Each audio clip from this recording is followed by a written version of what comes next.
መዋለ ሕፃናት ላይ ከፍተኛ ችግር ነበር። ከማሸለቢያ ቦታ ጀምሮ ፍራሾች፣ ልብሶች ቆርቆሮ በቆርቆሮ የተሰራና ወድኛ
ክፍል ይኖራቸዋል። በጣም ደስ በሚል ሁኔታ የተሰራ ነው። ህንጻውም ያው 24 ሰዓት እየተሰራ ነው።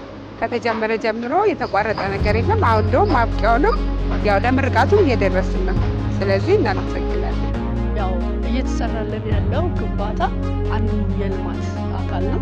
ይህን በትምህርት ቤታችን በመሰራቱ ለቀጣይ የተሻለ ምቹና ስታንዳርዱን የጠበቀ ትምህርት ቤት እንዲሆን ያደርግልናል። ምክንያቱም ከዚህ በፊት በርካታ ተግዳሮቶች ነበሩብን።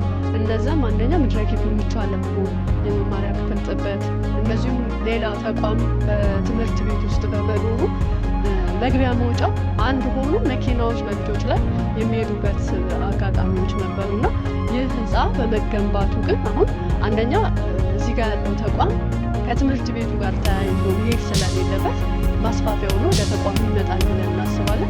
እንዲሁም ለቀጣይ ለሚመጡ ትውልዶች የተሻለ ስታንዳርዱን የጠበቀ ህጻናት የሚፈሩበት ተቋም እንዲሆን ያስችላል። ቅዱስ ጊዮርጊስ ከዚህ በፊት መማር ማስተማሩ ላይ በክፍል ትምህርታውን በደረግቤም ሁኔታ ምቹ አልነበረም። አሁን ግን ይህ ህንፃ በመሰራቱ ሲያልቅ ምቹ ነገር ይፈጠራል። የክፍሉ ስፋትም ሁኔታው ሲታይ ለህፃናቶች ምቹ ሆኖ ተደርጎ የተሰራ ነው። በመሰራቱም እኛ በጣም ደስተኞች ነን።